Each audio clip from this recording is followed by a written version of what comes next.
following program is brought to you by friends and partners of End Time Headlines.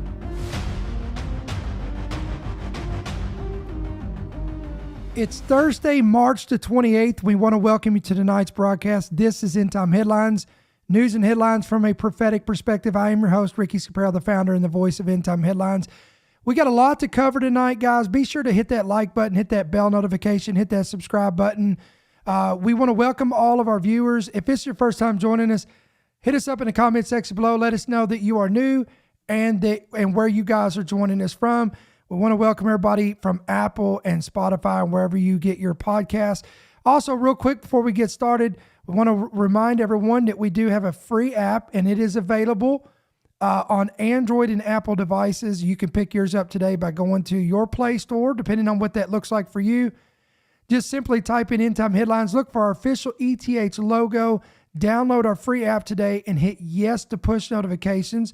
For you guys watching the visual of this, if you'll go in the description of this video, there's going to be a link where it says download our free app. You just simply click on that link and it's going to walk you through on how to get our free app. So like I said, guys, there is a lot happening right now that we want to cover.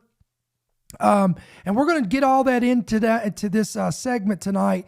So we've got things that are continuing to cripple the food supply of America. For example, there was a report that just came out. This is a brand new report. Dairy cattle in the state of Texas and Kansas both are testing positive for the bird flu. Now, again, this has been an ongoing thing. This quote unquote bird flu epidemic has been spreading across different states, and now, according to a new report from the Associated Press, milk from dairy cows in both Texas and Kansas both have now tested positive for the bird flu, according to U.S. officials. Scientists have identified the mysterious illness affecting Texas dairy cows as bird flu. So far, 3 farms have tested positive for the strain. The Texas dairy industry brings in about $50 billion statewide and is 4th in milk production in the nation. The Texas Agriculture Department says it will use every resource available to maintain high-quality standards. Now, this all comes, guys, think about this. So this comes on the heels of that massive wildfire that broke out in Texas that impacted all those ranchers, those cattle ranchers there that killed who knows how many cattle that were destroyed from this fire. Now we have bird flu showing up not only in Texas, but also in Kansas. And again, this comes on the heels of a report that's saying that the virus is affecting older dairy cows in those states and in New Mexico, causing decreased lactation and low appetite. All this comes a week after officials in Minnesota announced that goats on a farm where there had been an outbreak of a bird flu among poultry were diagnosed with the virus as well. Quote, it is believed to be the first time bird flu, also known as highly pathogenic avian influenza, has been found in U.S. livestock. So this is the first time that this bird flu has now been found in U.S. livestock. All of the other reports, it was showing up in turkeys, it was showing up in chickens, all the poultry was impacted. So now we've moved from the poultry being impacted in the states, that now the meat, the livestock industry is being impacted this. Now you couple with this with the recent bridge collapse in Baltimore. And according to reports coming out there, look at this. Baltimore bridge crash causes supply chain concerns. Now, this is a main bridge, as also a gateway into Baltimore. And this is huge for the commerce for the state of Maryland. More than 32,000 people travel across this bridge every single day. So you can only imagine the ripple effect that this could have. Now, okay, did you hear that? Let me rewind that. Listen to what she says here. Travel across this bridge every single day for the commerce for the state of Maryland. Now, this is a main bridge, as also a gateway into Baltimore. And this is huge for the commerce for the state of Maryland. More than This is massive for the state of Maryland for commerce. 32,000 people travel across this bridge every single day. So you can only imagine the ripple effect that this could have. No, again, the ripple effect. So again, we was already seeing supply chain disruptions, complications, slowdowns, all of this stuff. And yet here's yet another kink in the hose, if you would, that's going to cause another massive ripple effect. So look at the disasters, guys, that keeps pummeling America. I'm going to get into a little bit on this today. We're going to talk about some other stuff. But look at all these disasters and how they're impacting the food supply. They're impacting transport. They're impacting the economy, and all angles of this hitting. And now, again, bird flu is now showing up in bird flu is also showing up in livestock now for the first time. So it's gone from just the poultry, now it's going into livestock. That's impacting the food supply chain. And now we got this bridge collapse, which is a main artery there in Maryland. And we're seeing the impacts of that as well. And I'm going to read that. This is from BBC News. The suspension could have a significant ripple effect on global supply chains. According to one expert, more than 750,000 cars and vehicles passed over that bridge last year alone, including the US, UK, and EU brands such as General Motors, Ford, Jaguar, Land Rover, Nissan, Fiat, and Audi. All of these, Baltimore is the busiest U.S. port for car shipments and is also the largest U.S. port by volume for handling farm and construction machinery. So look, all of these industries, if you would, are going to be impacted by this. Again, U.S. car port shipments, largest U.S. port by volume by handling farm and construction machinery. Again, major U.S. brands, all of them rely on this main artery that has now been crippled. And here's more. According to the report, this is also the second largest port for U.S. coal exports. U.S. Secretary of Transportation said at a briefing that there was, quote, no question that this will be a major and protracted impact to supply chains. It's too soon to offer estimates on what it will take to clear the channel and reopen the port. This port here, the Maritime Traffic Port of Baltimore, is directly responsible in itself for some 15,000 jobs and supports an estimated 140,000 more. So guys, this is a massive blow. This is not just some bridge that collapsed and it, just a handful of people died. No, the ripple effect, if you would, since they're using that term, we'll use that. The ripple effect of this is far greater reaching. But let's move on. Then look at, this is from the Epic Times. Experts warn mass migration threatens U.S. food supply. So when you read this piece, and we'll talk about a little bit of this, I'll go into this, but all of these diseases and flesh-eating parasites are being carried over into the States. Tuberculosis is one of these major things that are being carried over, and consequently, look at this, let me highlight this. It's already infected Texas cattle. Again, yet another thing that is impacting the food industry. The mass influx of these individuals crossing into the United States with them, and they're bringing in, again, all of these transmittable diseases, and it's impacting the food supply because it's these transmittable diseases and parasites. And this report says that it could ultimately affect national security. Animal health experts have sounded the alarm on this.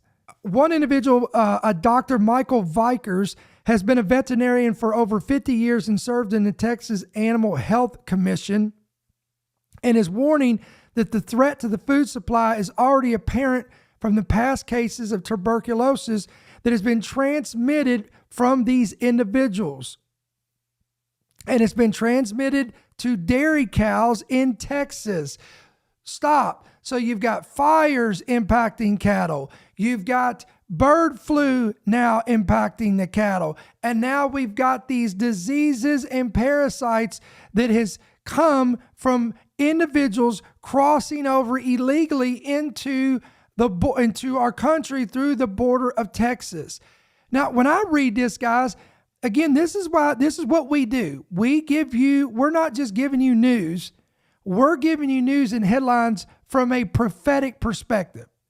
When I read this, I automatically remember the warning that was given from the Lord to nations, that when those nations turn from God and it causes the Lord to remove his hand of favor from those nations, it opens the door for these very things that we're discussing today. Let me show you an example of what I'm talking about. When we go over here to Deuteronomy chapter 28, there's an entire list of the blessings and curses from the Lord that come upon nations depending on which side of the tracks they're on.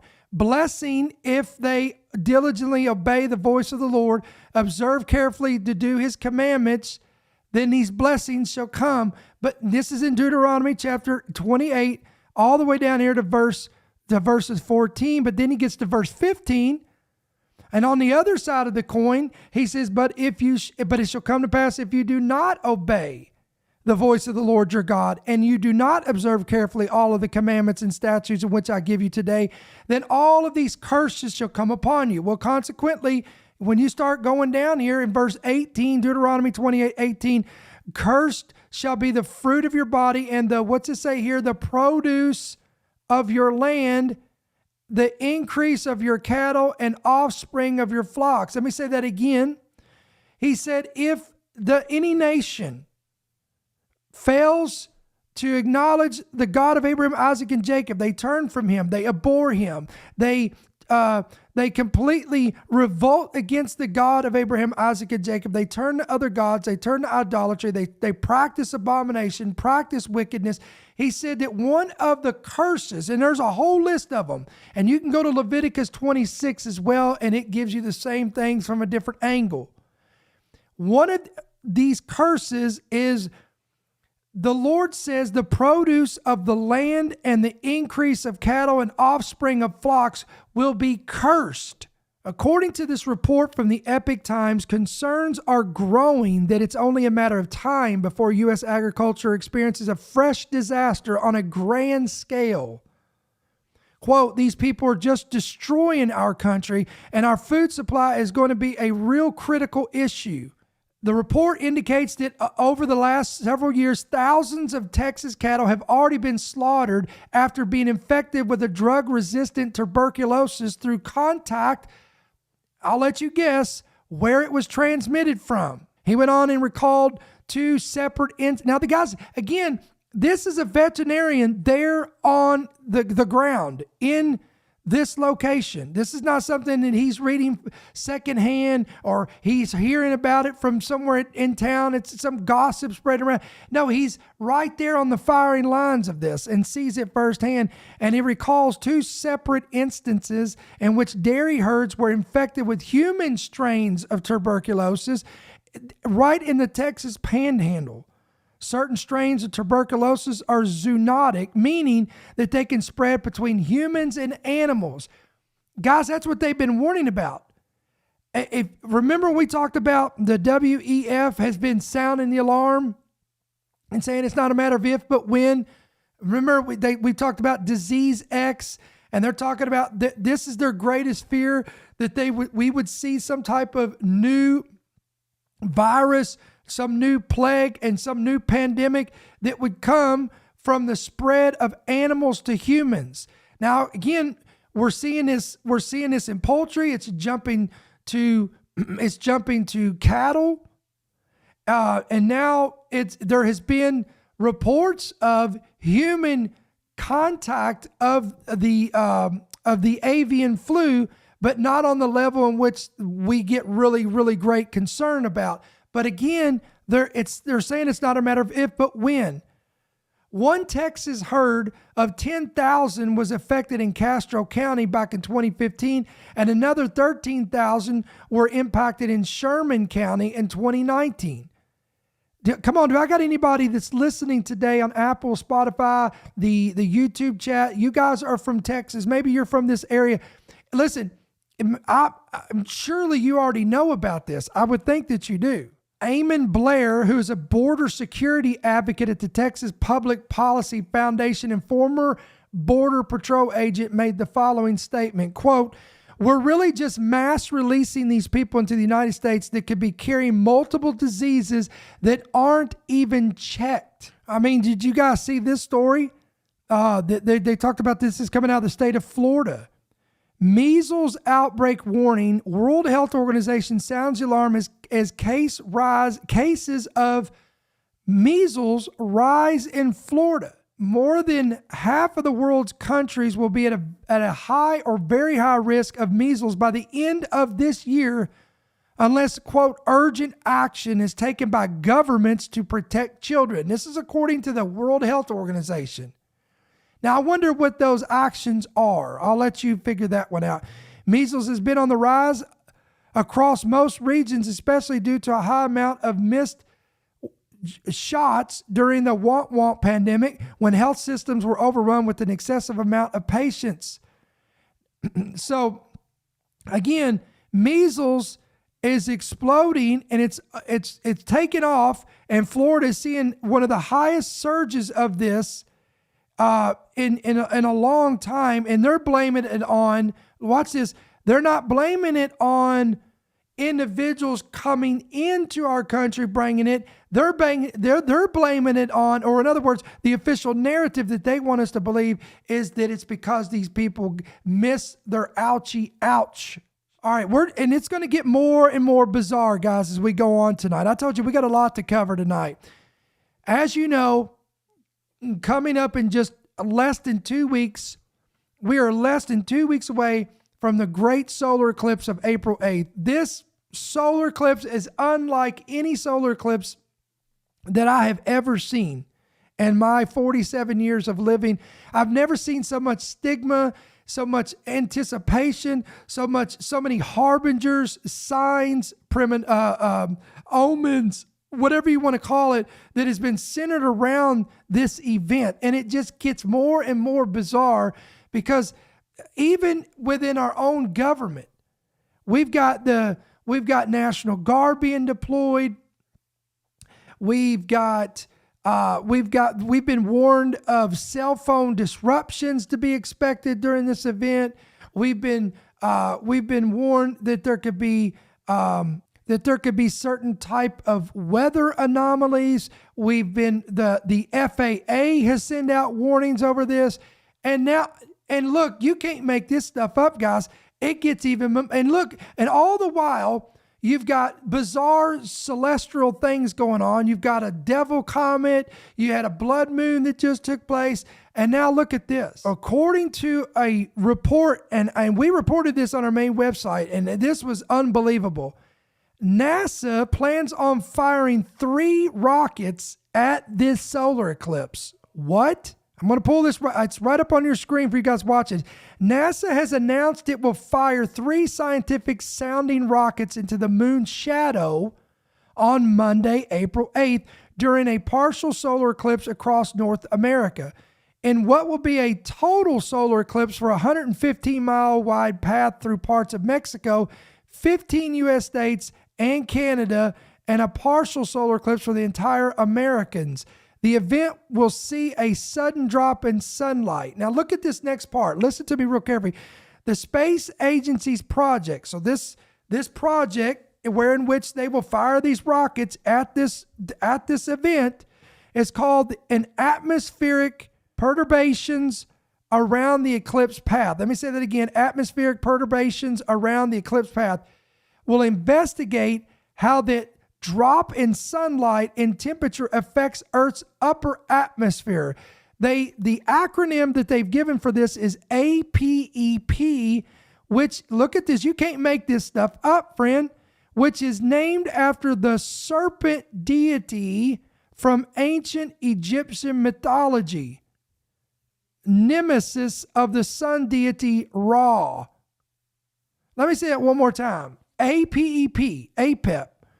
It is named after the serpent deity from ancient Egyptian mythology, nemesis of the sun deity Ra. Now look, I pulled this right up here. This is just a simple Google search. APEP. APEP was an ancient Egyptian deity, listen to this, who embodied darkness and disorder. Interesting. And was thus the opponent of light, which meant order and truth. Let me say that again. This deity that they named this program after embodied darkness and disorder, which is the polar opposite of light, order, and truth. Is that not absolutely incredible to anybody else? So let's read on. What's the point of this? Each rocket will eject 4 secondary instruments the size of a 2-liter soda bottle that also measure the same data points, so it's similar to results from 15 rockets while only launching 3. A professor of engineering and physics at Embry-Riddle Aeronautical University in Florida directs the Space and Atmospheric Instrumentation Lab, went on to say that, quote, the point of APEP is to look for perturbations or changes in the Earth's atmosphere during the eclipse, with 4 small scientific instruments measuring changes in electric and magnetic fields, density, and temperature. So let me say that again. The premise of this experiment by NASA is to measure changes in electric and magnetic fields, density, and temperature. The rockets will reportedly enter the ionosphere, where the air becomes electric. It's here that ions and electrons wax and wane in temperature and density at sunrise and sunset. It's expected that the rapid eclipse of the sun will see waves ripple through the ionosphere. It's interesting. Here's that word ripple again. Now, here's something else that's interesting about this. Now, we pointed this out in another broadcast, but when I read that verbiage of this, it reminded me of this story or this report. Officials warn of widespread cell phone disruption ahead of solar eclipse. Now, when we scroll down on this article, look, I want to read the following. An article shared on NASA's website states that the eclipse itself could also interfere with the connectivity. Quote, the sudden changes in ionospheric conditions during an eclipse can lead to the formation of ionospheric anomalies. Remember, we pointed this out, last week? Such as ionospheric holes or depletions.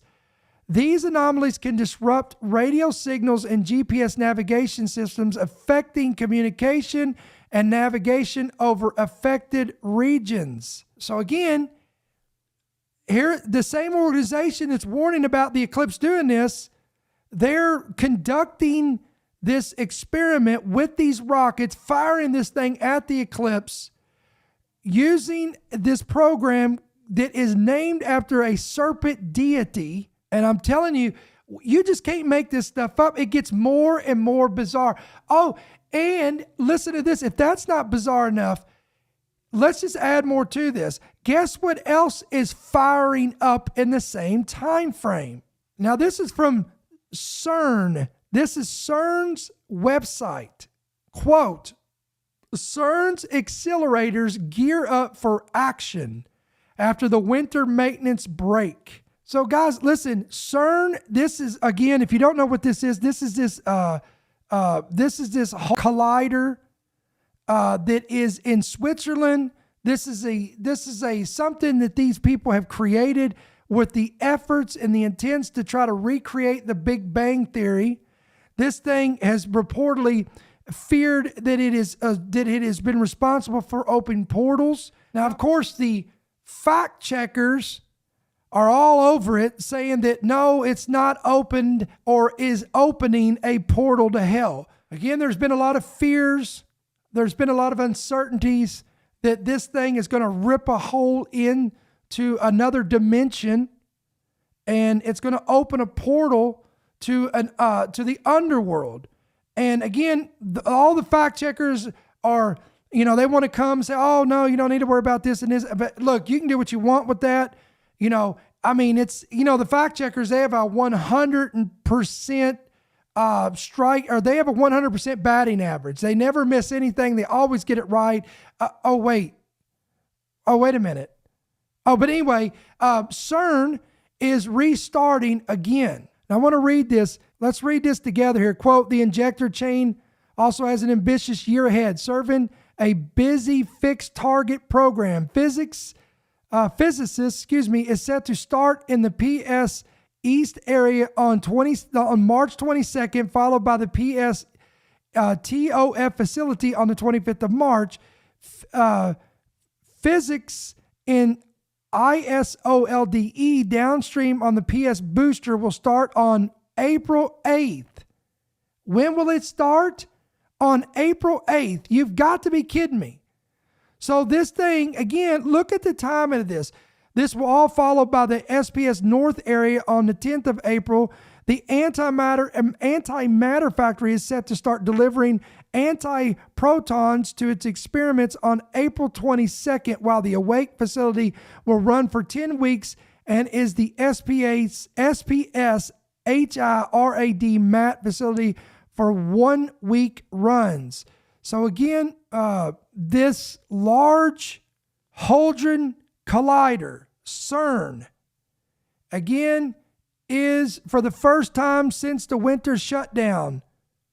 It's according to reports, the first collisions of proton beams are expected on April the 8th, when all tests and fine-tuning of the machine are over. Guys, I don't know if they purposely set that up on the same time frame as the solar eclipse. I don't know, but if this is true, if this information is true, and they're firing this thing up on that date, here is yet again something else that makes this eclipse even more ominous. So, guys, I don't know what disasters could come out of that, if any.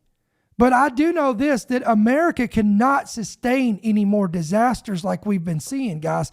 And look, they're already warning the NOAA, the National Oceanic Atmospheric Agency, are already putting out warnings.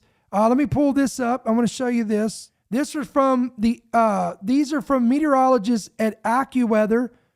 They're already warning that this year is going to see an explosive Atlantic hurricane season. They're calling this thing a supercharged hurricane season that could, quote, spawn a near record number of storms in the Atlantic this year, and forecasters may even run out of names for the storms amid a frenzy of tropical systems.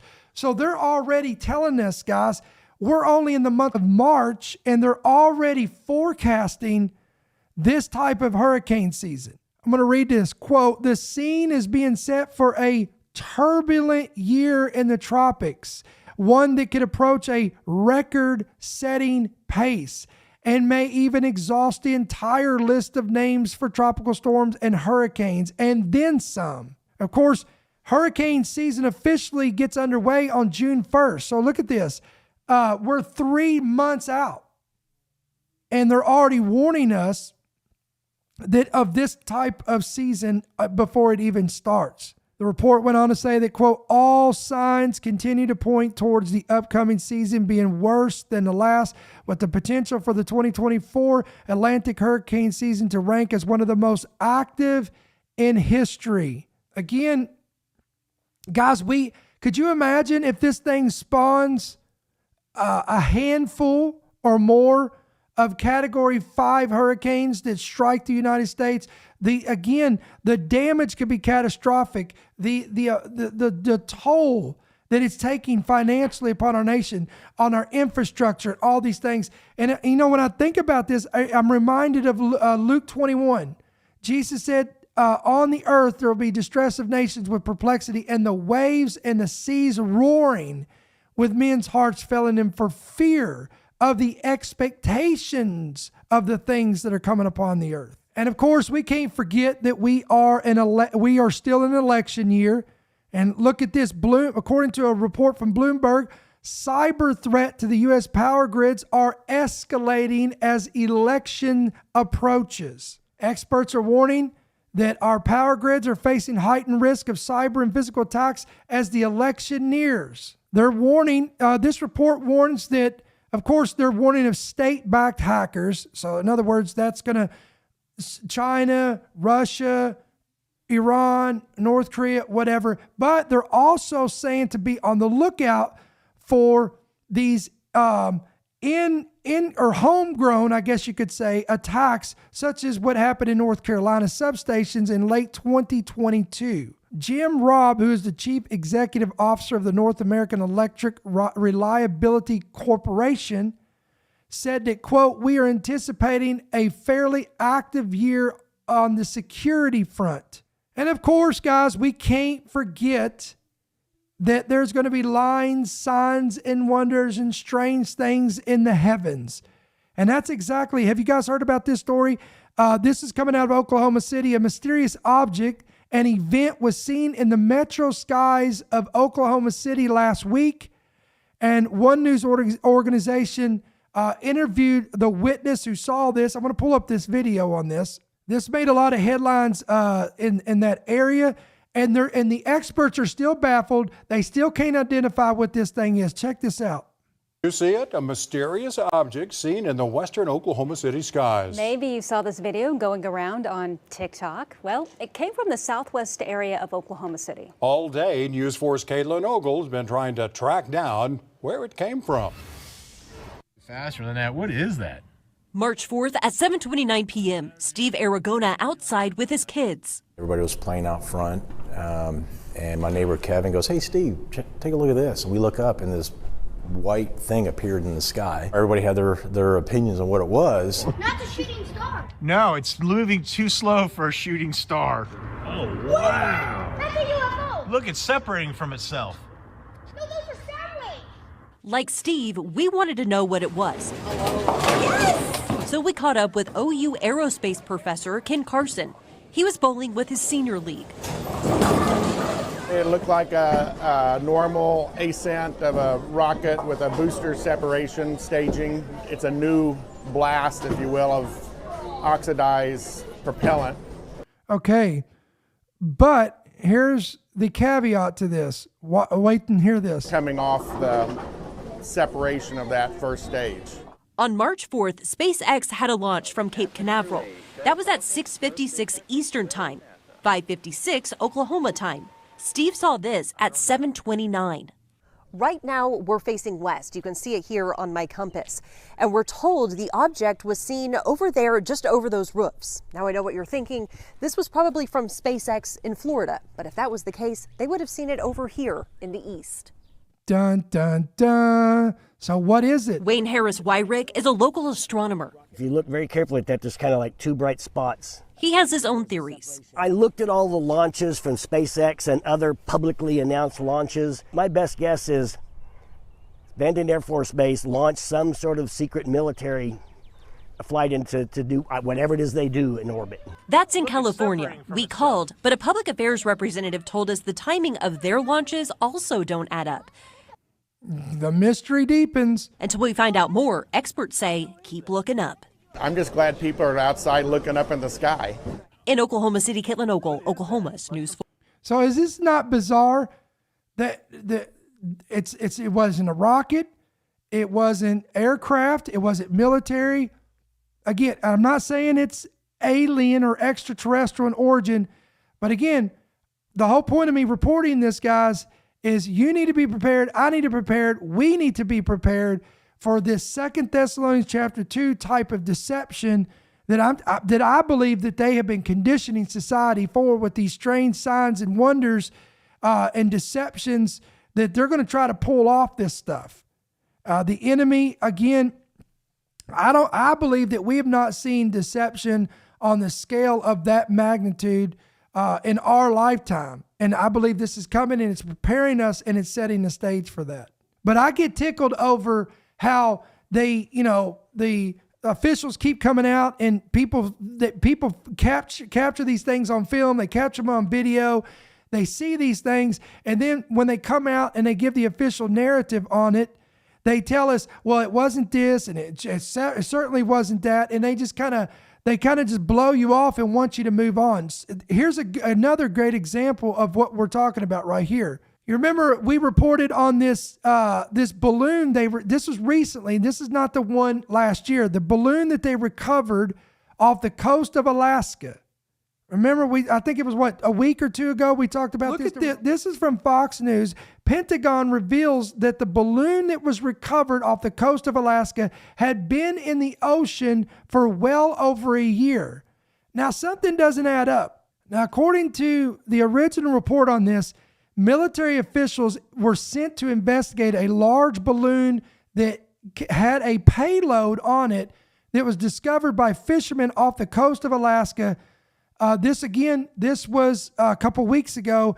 The Department of Defense confirmed, quote, a U.S. commercial fishing vessel discovered portions of what appears to be a large balloon and a payload that was caught in their nets while fishing off the coast of Alaska. Now, according to the update, let me read this. The Department of Defense confirmed that balloon debris that was recovered off the coast of Alaska last month appeared to have been in the ocean for over a year. Okay, that would put us into the time frame of the first incident we had with the balloon that came from China and the cylindrical object that was shot down over Michigan. Does it not? It puts us in the same time frame. Yet we've never heard about this. A Department of Defense spokesperson confirmed to Fox News that an initial inspection of the balloon indicated that it had been in the ocean, again, for well over a year. Some material has been transferred to the U.S. government facilities for, quote, further examination and analysis. Now, here's what I think is hilarious. Ready? The origin of this balloon and its purpose are not yet known. Sure. Okay. Sure. Again, unknown, mystery, don't know, hands tied. Nobody gives us anything. Again, they want us just to forget about these things and move on. All right. I got one more report I want to give you. This one is, I want to take you to the Middle East. This one's interesting. Israel is reportedly getting ready to launch a massive ground operation in Rafah. Now look at the time frame of this. Somewhere in mid-April or early May. Now, if you guys know your stuff, you will know that if they launch this, guys, in mid-April, that we're literally talking about right around the time of Passover.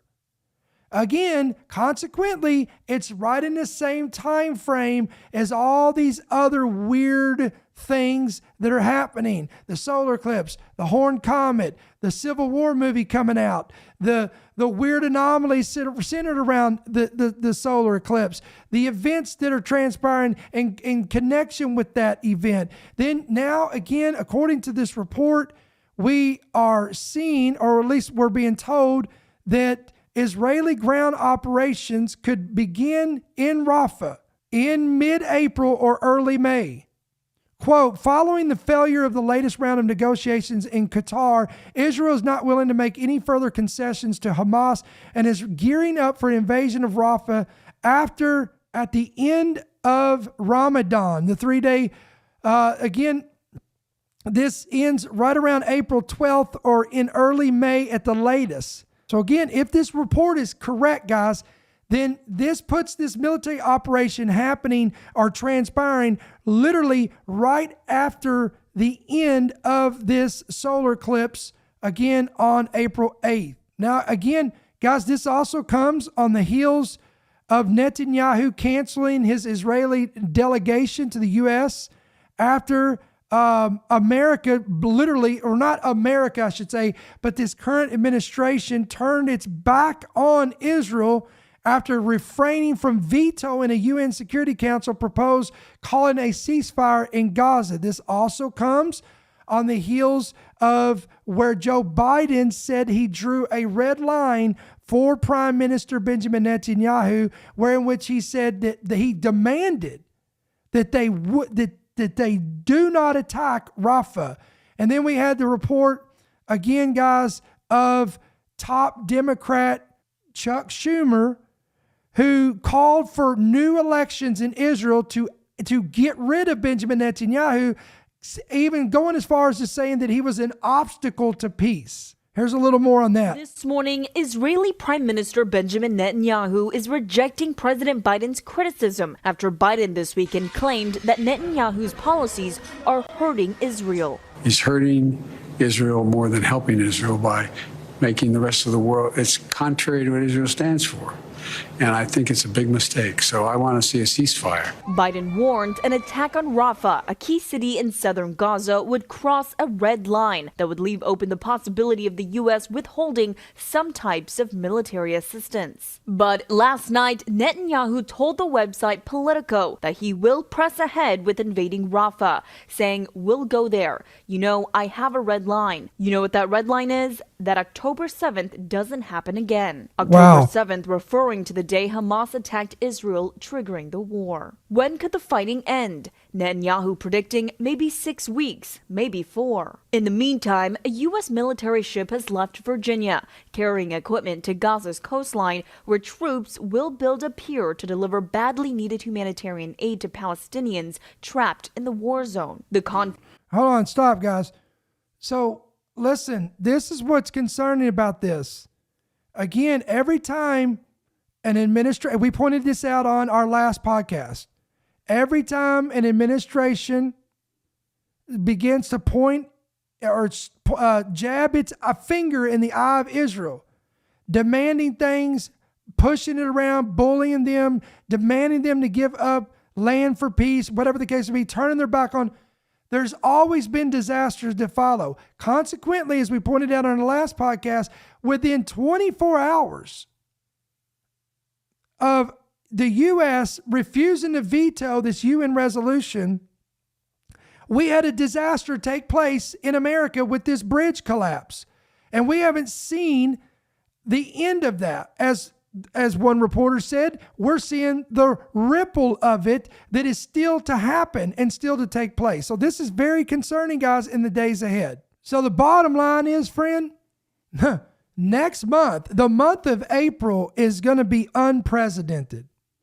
The month of April is going to be like a month, I believe, that we have not seen. If we're just talking about this, and if somebody actually, if we could generate a list, if we made a list of all these events, these events that are coinciding with this, with Passover, with the solar eclipse, with the celestial signs in the heavens, with this war in the Middle East, all of these things, CERN restarting again, and the list goes on. I'm telling you, this is what makes this is why there's such a high alert around this, centered around this. So the month of April, I'm going to go ahead and say right now, buckle up.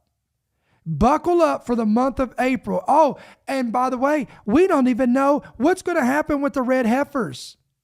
Is the third temple going to begin to be constructed in Israel? Are they going to sacrifice these red heifers on Passover? Time will tell. We are literally 2 weeks out till April 8th, till this solar eclipse, till the Horn Comet comes into its closest in proximity to the earth and to the sun. We're just days out or 2 weeks out for CERN restarting again in Switzerland, and Passover is getting ready to take place on the Jewish calendar.